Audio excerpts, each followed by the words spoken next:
السلام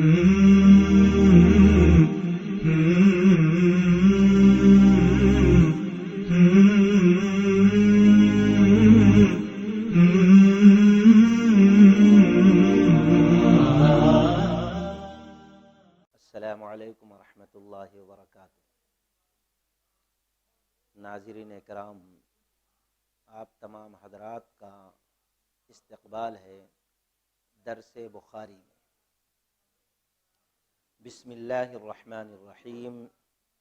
عن ابی ہریرہ رضی اللہ تعالی عنہ عن النبی صلی اللہ علیہ وسلم قال الایمان بضع وستون شعبۃ والحیاء شعبۃ من الایمان، رواہ البخاری۔ حافظ الحدیث ابو ہریرہ رضی اللہ تعالی عنہ سے روایت ہے کہ آپ صلی اللہ علیہ وسلم نے فرمایا، حیا ایمان کی شاخ ہے اور ایمان کی 60 سے زائد شاخیں ہیں۔ یہ حدیث کا مفہوم ہے کہ حیا ایمان کی 60 سے زائد شاخیں ہیں، اور ان 60 سے زائد شاخوں میں سے ایک شاخ جو ہے حیا شرم ہے۔ یہ مختصر سے حدیث ہے۔ اس حدیث پر غور کریں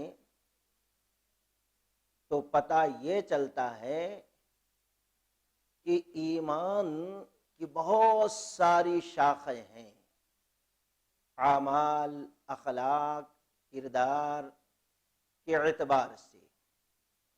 انہی شاخوں میں سے ایک شاخ یعنی ایمان کا ایک جز حیا ہے۔ گویا اگر کسی مسلمان کے اندر حیا شرم نہیں ہے تو اس کے ایمان کے اندر نقص ہے، اس کے ایمان میں کمی ہے۔ اب ہم دیکھیں اس حدیث کے اندر ہمارے لیے کیا فائدہ ہے۔ پہلی چیز یہ کہ ہم اپنے اندر حیا، شرم اور غیرت کو پیدا کریں۔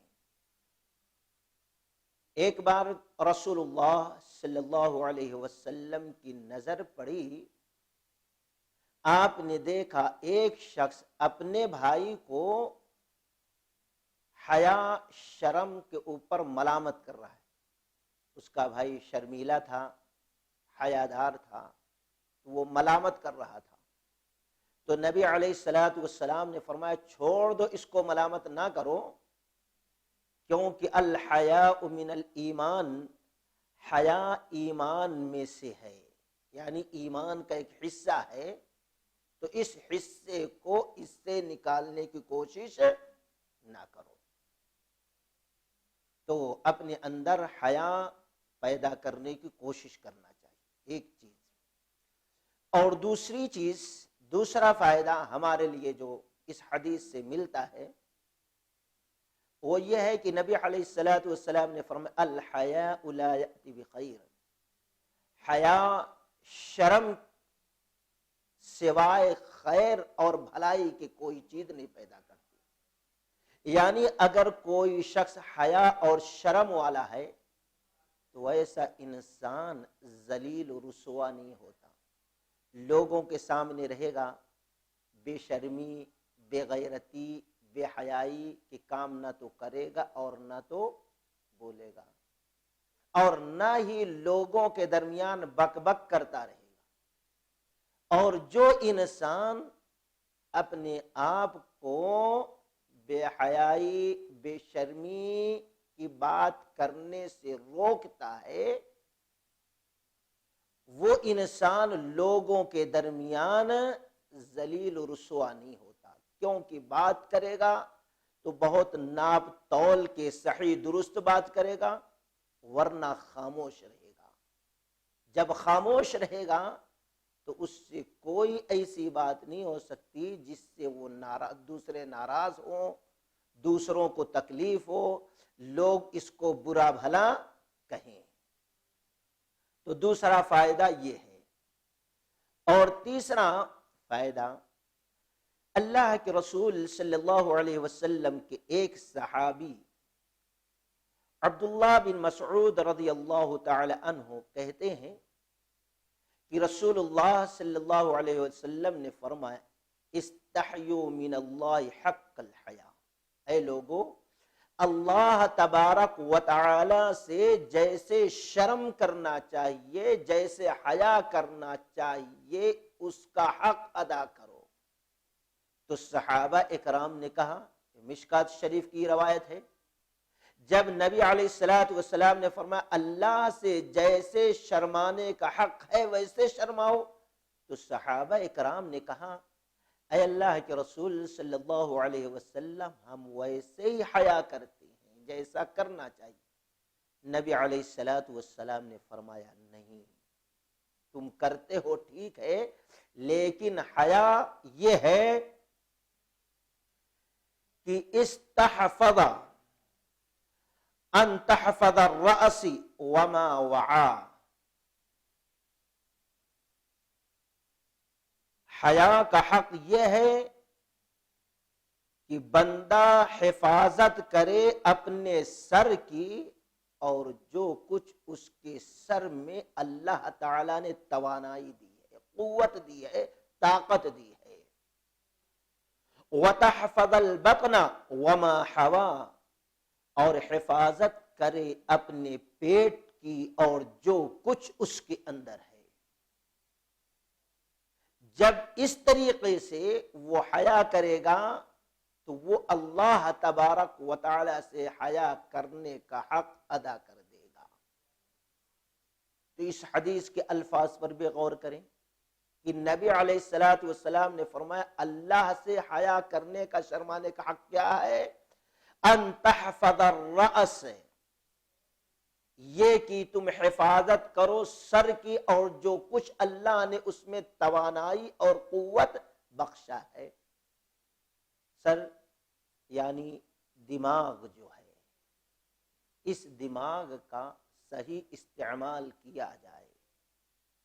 دماغ سے ہم وہی سوچیں جو اللہ تبارک و تعالی کو پسند ہے، ایسی چیزوں کو اپنے ذہنوں میں نہ لائیں، ایسی چیزوں کی طرف ہم اپنے دماغ کو نہ لے جائیں، ایسے چیزوں میں ہم اپنے بھیجے کو خراب نہ کریں جو اللہ اور رسول اللہ صلی اللہ علیہ وسلم کو ناپسند ہو، بلکہ اپنے دماغ میں وہ چیز پیدا کریں اور وہ چیز جمع کرنے کی کوشش کریں، ویسی باتیں، ویسے کام جس سے اللہ تبارک و تعالی راضی ہو جاتا ہے، خوش ہو جاتا ہے۔ صحیح چیزوں میں اپنے دماغ کو خرچ کرنا، یہ ہے اپنے سر کی قوت کی حفاظت کرنا اور اللہ سے شرمانے کا حق ہے۔ اور دوسری چیز وَتَحْفَظَ الْبَطْنَ، اور حفاظت کرے اپنے پیٹ کی اور جو کچھ ہے۔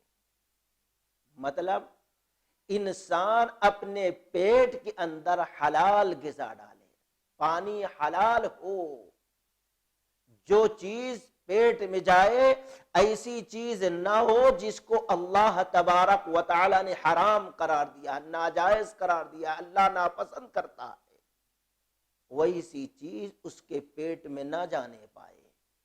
نبی علیہ السلام نے فرمایا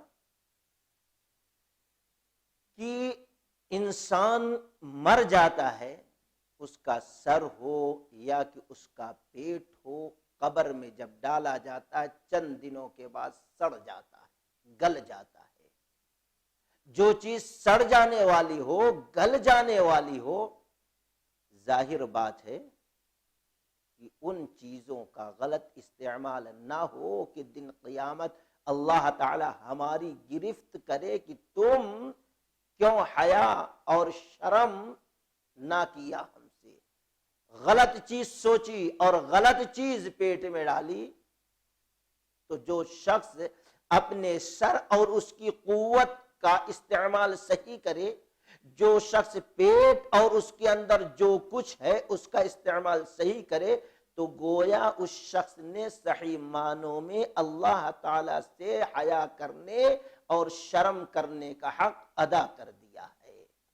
تو خیر، اس حدیث کے اندر رسول اللہ صلی اللہ علیہ وسلم نے فرمایا حیا شرم بھی ایمان کا ایک حصہ ہے، ہر مومن کا فرض ہے کہ اس چیز کو اپنے اندر پیدا کرے۔ اگر آج ہمارے اندر حیا شرم آ جائے تو بہت ساری غلطیوں سے، نافرمانیوں سے، ذلت اور رسوائی سے ہم اپنے آپ کو بچا سکتے ہیں۔ آئیے دوسری حدیث کی طرف۔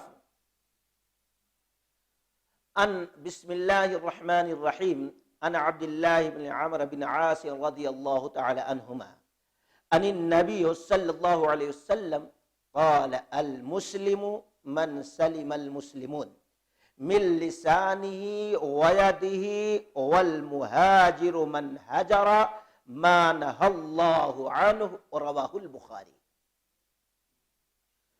عبداللہ بن عمرو بن عاص رضی اللہ تعالیٰ عنہ اس حدیث کے راوی ہیں، کہتے ہیں کہ آپ صلی اللہ علیہ وسلم نے فرمایا مسلمان وہ ہے جس کی زبان اور ہاتھ سے مسلمان محفوظ رہے، اور مہاجر وہ ہے جو ان تمام کاموں کو چھوڑ دے، ترک کر دے جن سے اللہ تبارک و تعالی نے منع کیا ہے۔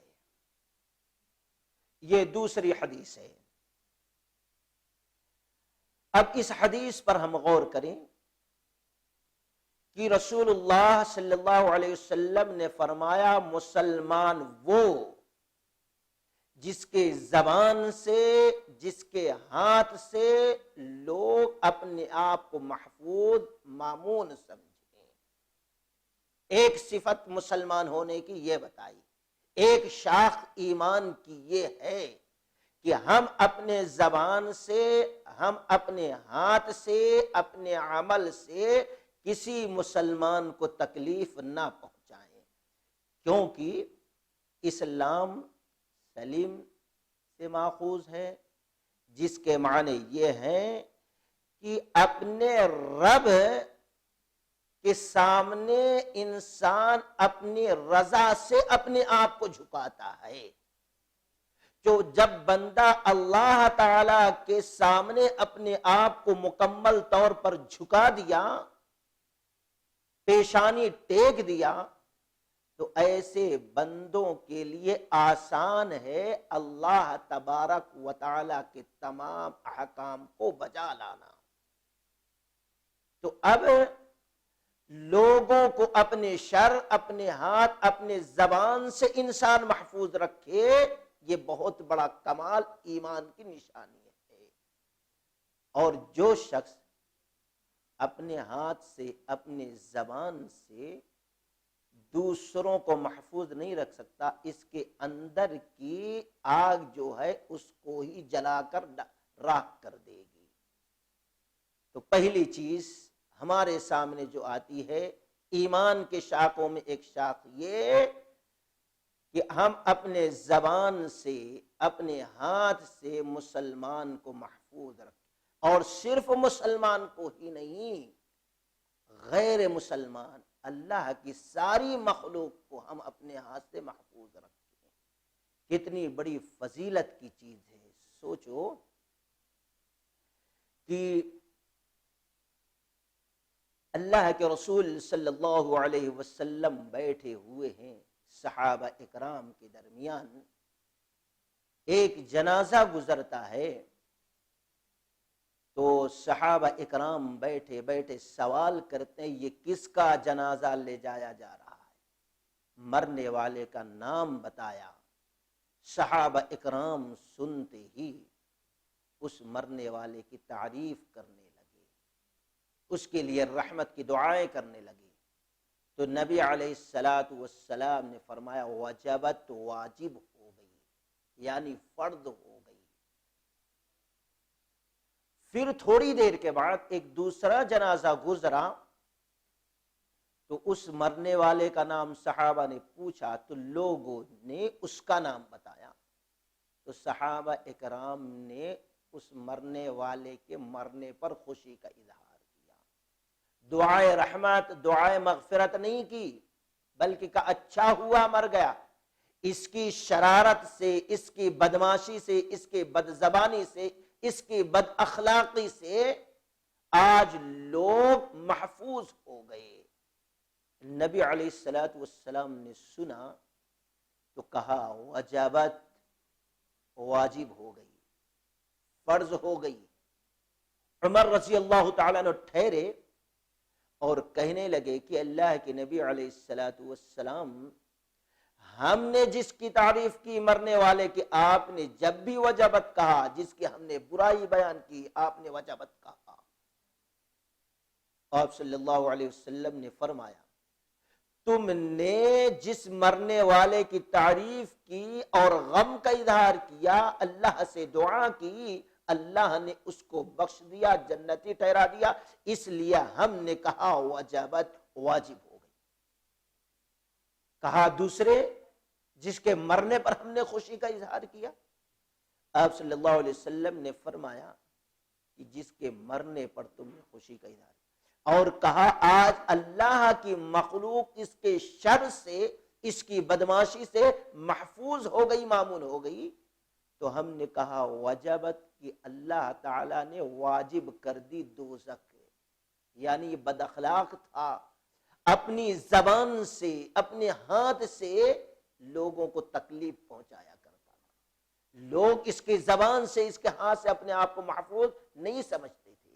نبی نے فرمایا انتم شہداء اللہ علیہ، اے صحابیو تم لوگ اللہ کے گواہ ہو۔ تو خیر بات یہ چل رہی تھی من سلم المسلمون، مسلمان وہ ہے جس کے زبان سے، جس کے ہاتھ سے لوگ محفوظ ہو، مامون ہو۔ وہ بڑی مشہور و معروف حدیث ہے جس کو کئی بار سنا اور سنایا جاتا ہے کہ نبی علیہ الصلوۃ والسلام کے سامنے ایک عورت کا تذکرہ ہوا کہ اللہ کے رسول صلی اللہ علیہ وسلم بڑی نیک، بڑی صالح، بڑی عبادت گزار ہے، لیکن ایک نقص ہے، کمی ہے، خرابی ہے کہ وہ بڑی بد اخلاق ہے، اپنے زبان سے لوگوں کو تکلیف دیا کرتی ہے، بڑی سخت بات بولتی کہ پڑوسیوں کے، گھر والوں کے، رشتہ داروں کے دل پاش پاش ہو جاتے، ان کے دل کو ٹھیس پہنچتی۔ نبی علیہ الصلوۃ والسلام نے فرمایا دوزخی ہے، اس کی عبادت قبول نہیں۔ اور دوسری کا تذکرہ ہوا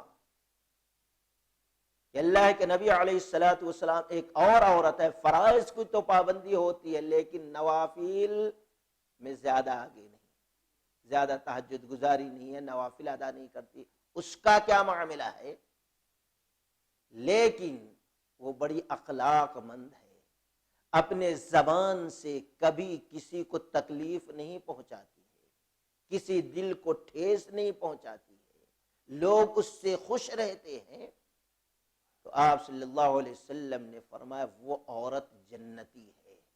معلوم یہ ہوا اگر ہم اپنی زبان کا صحیح استعمال نہ کریں، اپنے ہاتھ کا صحیح استعمال نہ کریں، بلکہ لوگوں کو تکلیف دیتے رہے سخت سست کہہ کر، تو اللہ تبارک و تعالی کے نزدیک یہ اتنی بری چیز ہے کہ اس کے وجہ سے نیکیاں بھی برباد کر دیا کرتا ہے۔ اسی لیے آپ صلی اللہ علیہ وسلم نے فرمایا تم میں سے جو شخص دو چیزوں کی حفاظت کی ضمانت دے میں اس کو جنت کی ضمانت دیتا ہوں۔ صحابہ نے پوچھا اے اللہ کے رسول صلی اللہ علیہ وسلم کون سی دو چیزیں؟ اگر ہم اس کی حفاظت کی ضمانت دیں تو آپ جنت کی ضمانت ہم کو دیں گے۔ آپ صلی اللہ علیہ وسلم نے فرمایا، اشارہ کیا، یہ دونوں ہونٹوں کے درمیان جو زبان، یعنی زبان کا صحیح استعمال ہو، اور دوسرے دو رانوں کے درمیان یعنی شرمگاہ کا صحیح استعمال ہو، غلط زناکاری، بدکاری، فواحش کا ارتکاب نہ ہو۔ آپ نے فرمایا دو چیزوں کی ضمانت کی حفاظت کی ضمانت دو، میں جنت کی بشارت تم کو یہاں دیتا ہوں، جنت کی ضمانت میں لیتا ہوں۔ تو خیر، پہلی چیز آپ صلی اللہ علیہ وسلم نے فرمایا مسلمان وہ جس کے زبان سے، جس کے ہاتھ سے لوگ محفوظ ہوں، لوگ مامون ہوں۔ اور دوسری چیز اسی حدیث کے اندر جو ہے وَمَنْ هَجَرَ مَا نَهَى اللَّهُ عَنْهُ، کہ اس چیز کو چھوڑ دے، ترک کر دے انسان جن چیزوں کو اللہ تبارک و تعالی نے کرنے سے منع کیا ہے، روکا ہے۔ ہجرت کا کیا معنی ہے؟ یعنی ایک جگہ سے دوسرے جگہ چلے جانا، اپنے دین اسلام کی حفاظت میں، جیسا کہ اللہ کے رسول صلی اللہ علیہ وسلم تھے، آپ کے صحابہ تھے، اسلام قبول کیے، کئی سال تک مکہ کے لوگوں کا ظلم ستم برداشت کیا، تکلیفیں برداشت کی، ساری چیزیں کی، لیکن ایک وقت آیا اللہ تبارک و تعالی نے اجازت دی، اللہ تبارک و تعالی نے ان کو حکم دیا اب اپنے ایمان کی حفاظت کرو، اور ایمان کی حفاظت کرنے کے لیے اگر تمہیں اپنا ملک چھوڑنا پڑے تو چھوڑ دو۔ تو صحابہ اکرام مکۃ المکرمہ چھوڑا اور مدینۃ المنورہ چلے گئے۔ تو آج بھی وہ ہجرت ہے۔ اگر ہم کسی ایسے مقام پہ رہ رہے ہیں جہاں پر ہمارا ایمان محفوظ نہیں ہے، یا آنے والی نسل کا اگر اس محلے میں اس جگہ پہ رہے تو ایمان خطرے میں پڑ جا سکتا ہے، کفر اور شرک کے اندر ملوث ہو سکتے ہیں، توحید ختم ہو سکتی ہے۔ اگر ایسی بات کا اندیشہ ہے تو اس مقام کو چھوڑ کر چلے جانا ہے جہاں ایمان کی حفاظت ہو سکے۔ اب یہ ہجرت ابھی بھی باقی ہے اور ہمیشہ باقی رہے گی، ہمیشہ باقی رہے گی۔ لیکن یہاں پر ایک ہجرت یہ تو ظاہری ہے، اور دوسری ہجرت جو اللہ کے نبی علیہ الصلوۃ والسلام نے اس حدیث کے اندر بیان فرمایا ما نہى اللہ عنہ، وہ شخص مہاجر جس نے اللہ تبارک و تعالی کے حرام کردہ چیزوں کو ترک کر دیا، چھوڑ دیا، اس سے اپنی زندگی کو بچا لیا ہے۔ وما نہى اللہ، اس سے مراد باطنی ہجرت ہے، یعنی اگر ہم کوئی نافرمانی کر رہے ہیں، کوئی بھی، مثال کے طور پر گناہ کبیرہ ہم سے سرزد ہو رہا ہے، اور اگر ہماری زندگی میں بڑے بڑے گناہ ہیں تو یاد رکھیے چھوٹے گناہ بھی آہستہ آہستہ بڑے ہو سکتے ہیں۔ کس طریقے سے؟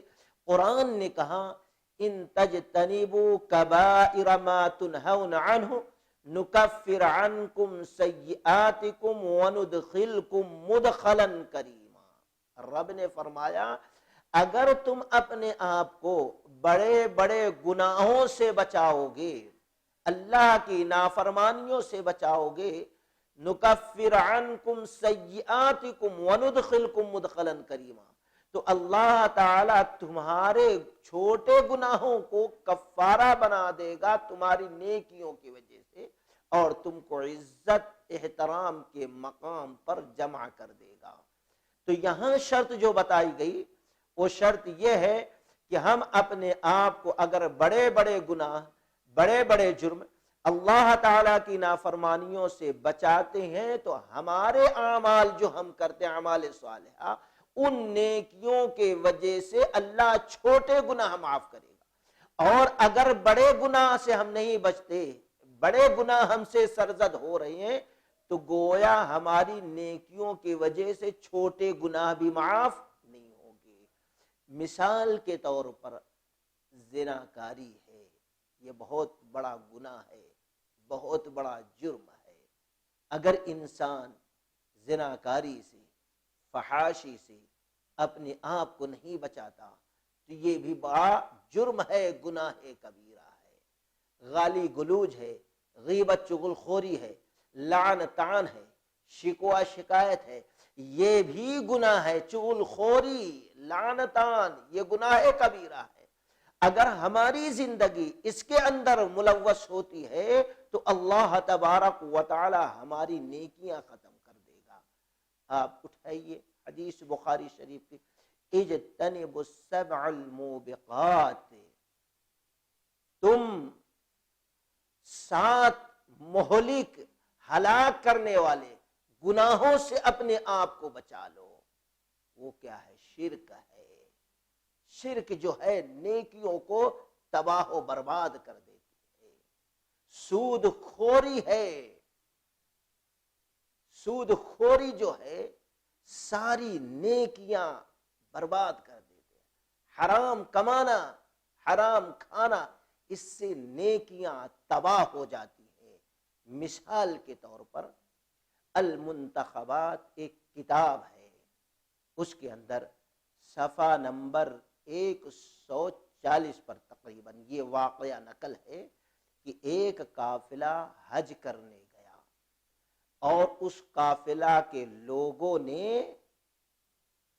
ایک جو نیک صالح تھے ان کو امیر بنا لیا تھا۔ گئے، حج کیے، واپس آئے، واپس آ رہے تھے کہ راستے میں امیر کا انتقال ہو گیا۔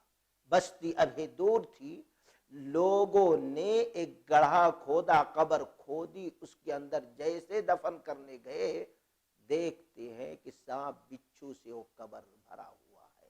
قبر بند کیا، دوسری قبر کھودا، اتفاق سے اس کے اندر بھی وہی معاملہ آیا، پھر اس کو بھی بند کر دیا، چلتے رہے لاش کو لے کر۔ سامنے ایک بستی نظر آئی، بستی کے لوگوں کو جمع کیا اور بتایا ایسا ایسا معاملہ ہے، ایسا معاملہ ہو رہا ہے۔ تو لوگوں نے کہا ہمارا قبرستان ہے یہاں پہ، ہزاروں قسم کے لوگوں کو ہم نے دفنایا، کبھی ایسا معاملہ پیش نہیں آیا، کبھی ایسا معاملہ پیش نہیں آیا۔ چلیے آپ لوگ پانی پیجئے، ہم ان کے لیے قبر کا انتظام کر دیں۔